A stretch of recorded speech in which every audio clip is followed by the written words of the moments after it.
1908년 이탈리아 볼로냐에 찌는 듯한 어느 여름, 서킷을 덮은 먼지구름 사이로 한 줄기 빛이 내리쬐고 있었습니다. 10살 소년 엔초 페라리는 아버지의 어깨 위에서 생애 처음으로 자동차 경주를 목격하고 있었습니다. 펠리체 나짜로가 운전하는 피아트 S61 코르사가 천둥 같은 굉음을 내며 질주할 때마다 소년의 심장은 엔진과 함께 쿵쾅거렸죠. 아버지, 저 차들은 왜 저렇게 빠른 거예요? 그건 바로 열정이란다, 아들아. 기술과 열정이 만나면 불가능이란 없지. 그날 밤 엔초는 흑투성이 공책에 서툰 손글씨로 썼습니다. 나는 저것보다 더 빠른 차를 만들 것이다. 어린 소녀는 자신이 방금 자동차 역사에서 가장 위대한 꿈 하나를 써내려갔다는 사실을 알지 못합니다. 이탈리아 모데나 페라리 가문의 대장간. 쇠를 두드리는 망치 소리와 불꽃이 춤추는 이곳에서 엔초는 어린 시절을 보냈습니다. 알프레도 페라리와 아델라이드 비알라르디 부부의 둘째 아들로 태어난 그는 철을 다루는 아버지의 손놀림을 보며 자랐죠. 쇠는 거짓말을 하지 않는다. 아버지는 항상 이렇게 말했습니다. 정직하게 일하고 끝까지 포기하지 마라. 이 말은 후일 페라리의 엔지니어링 철학이 되었습니다. 그러던 중 1916년 제1차 세계대전의 포화가 이탈리아를 덮쳤습니다. 이 전쟁에서 페라리 가문은 큰 시련을 맞게 되죠. 엔초의 아버지 알프레도와 형 디노 페라리가 전염병으로 세상을 떠나게 됩니다. 18살의 엔초는 홀로 남은 어머니를 부양해야 했죠. 그래서 그는 토리노의 피아트 공장에서 일자리를 얻습니다. 낮에는 자동차를 정비하고 밤에는 폐자재를 모아 자신만의 설계도를 그렸죠. 전쟁터에서 돌아온 병사들의 이야기를 들으며 그는 자동차의 미래를 꿈꿨습니다. 전쟁이 끝난 후 엔초는 CMN에서 테스트 드라이버로 일하기 시작합니다. 그의 재능은 곧 빛을 발하게 됩니다. 1920년 타르가 플로리오에서 그는 2위를 기록했고 이는 알파 로메오의 눈에 들어오게 됩니다. 알파 로메오의 레이싱팀에 합류한 엔초는 곧 스타가 되었습니다. 1924년 코프파 아쿠티에서의 승리는 특히 그에게 의미가 컸습니다. 이 레이스에서 그는 프란체스코 바라카의 어머니를 만나게 됩니다. 제1차 세계대전의 영웅이었던 바라카의 전투기에 그려져 있던 검은 말은 후에 페라리의 상징이 되죠. 당신의 아들의 상징을 제 차에 달겠습니다. 그것은 행운을 가져다 줄 것입니다. 바라카 백작 부인은 눈물을 흘리며 동의했습니다. 1923년 엔초의 인생에 큰 변화가 찾아옵니다. 모데나의 귀족 가문 출신 라우라 가리엘로를 만난 것입니다. 그들의 결혼은 지역 사회의 화제가 되었죠. 라우라는 엔초의 든든한 지원자가 되었고 후에 페라리 회사의 재정을 관리하는 중요한 역할을 맡게 됩니다.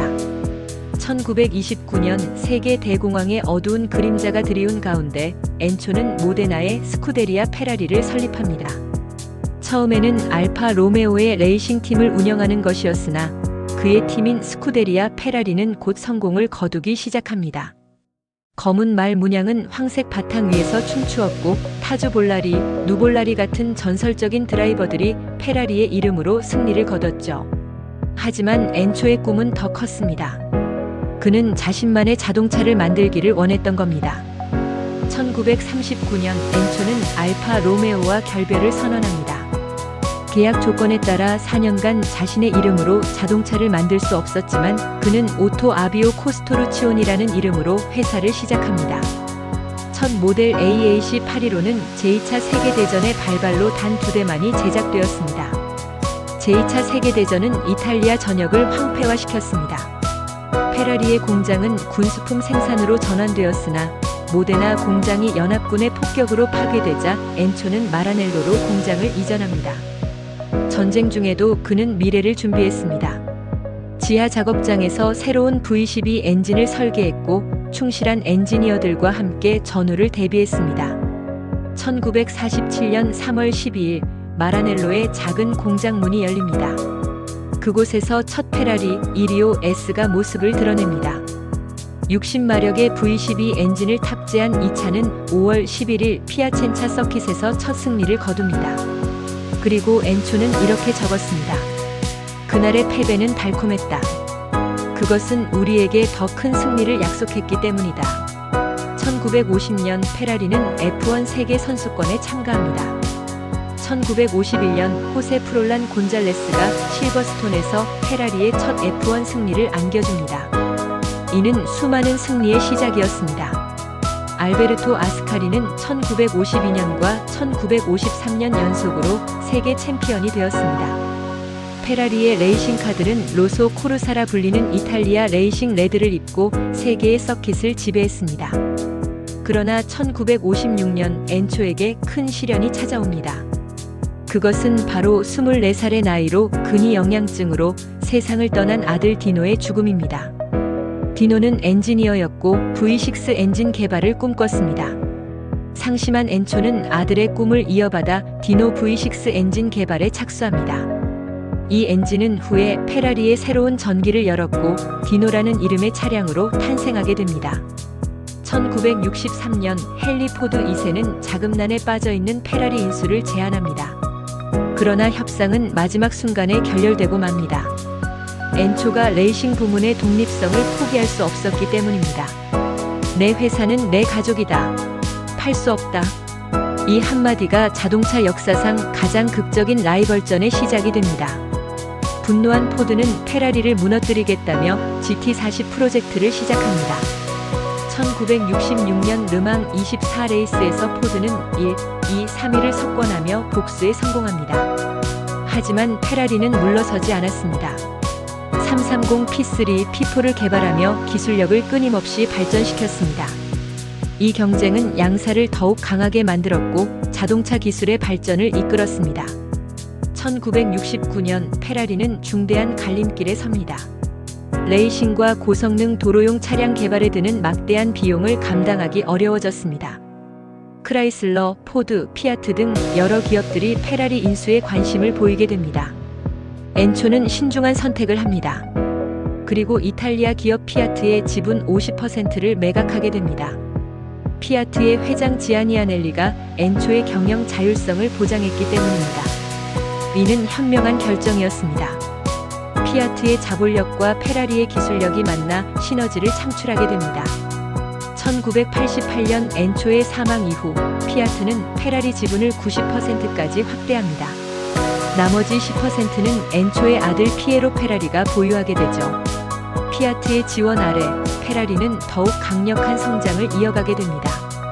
페라리는 루카 디 몬테제몰로 회장의 지휘 아래 현대적 기업으로 탈바꿈하게 됩니다. 생산 시설을 현대화하고 품질 관리 시스템을 강화해 나갔습니다. 페라리는 여전히 독자적인 브랜드 정체성을 유지하면서도 피아트 그룹의 기술과 자원을 활용할 수 있었죠. 미하엘 슈마허와 함께한 2000년대 초반 페라리는 F1에서도 전성기를 맞이하게 됩니다. 5년 연속 챔피언십 우승은 페라리의 가치를 더욱 높였죠. 이 시기의 성공은 도로용 차량 판매에도 긍정적인 영향을 미치게 됩니다. 2015년 페라리는 새로운 전환점을 맞게 됩니다. 피아트 크라이슬러 그룹으로부터 분리되어 독립회사가 된 것입니다. 10월 21일 페라리는 뉴욕 증권거래소에 상장하게 됩니다. 기업 가치는 100억 달러를 넘어섰습니다. 페라리의 분사 과정에서 엑소르가 페라리의 주요 주주가 됩니다. 피에로 페라리의 가문은 여전히 지분을 보유하며 특별 의결권을 통해 회사 경영에 영향력을 행사하고 있습니다. 현재 페라리는 존 엘칸이 회장을 맡고 있습니다. 회사는 전통적인 가치를 지키면서도 현대적인 도전을 이어가고 있죠. 전기화, 디지털화 같은 새로운 과제들을 마주하고 있지만 페라리만의 독특한 방식으로 이를 해결해 나가고 있습니다. 나는 자동차를 팔기 위해 경주하는 것이 아니라 경주하기 위해 자동차를 판다. 마라넬로의 하늘을 가르는 엔진 소리는 125년 전 볼로냐 서킷에서 한 소년의 가슴을 뛰게 했던 그 소리와 같습니다. 오늘날 페라리는 연간 수익 50억 유로, 시가총액 500억 달러를 웃도는 글로벌 럭셔리 브랜드가 되었습니다. 하지만 숫자만으로는 페라리의 진정한 가치를 설명할 수 없습니다. 마라넬로 공장에서는 여전히 8천여 명의 장인들이 한 땀 한 땀 정성을 들여 엔진을 조립합니다. 이들의 손끝에서 탄생하는 것은 단순한 자동차가 아닌 엔지니어링과 예술의 완벽한 조화입니다. 매년 전 세계에서 수많은 사람들이 이곳을 찾아 페라리의 역사와 장인 정신을 눈으로 직접 확인합니다. F1 서킷에서는 여전히 스쿠데리아 페라리의 레이싱카들이 승리를 향해 질주하고, 세계 각지의 도로에서는 SF90 스트라달레, 296 GTB, 프로산 9회와 같은 최신 모델들이 달리고 있습니다. 각각의 페라리는 엔초가 꿈꾸었던 완벽함을 향한 끊임없는 추구의 결과물입니다. 좋은 2등보다 나쁜 1등이 낫다는 엔초의 말처럼 페라리는 늘 최고를 추구해왔습니다.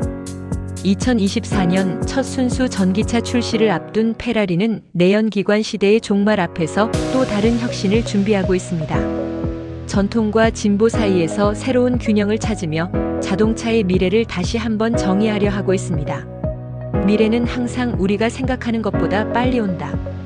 엔초의 이 말은 오늘날 더욱 깊은 울림을 줍니다. 마라넬로의 공장에서는 지금도 엔진이 울리고 붉은 말들이 달립니다. 그들은 끊임없이 스스로에게 묻습니다. 불가능이란 무엇인가?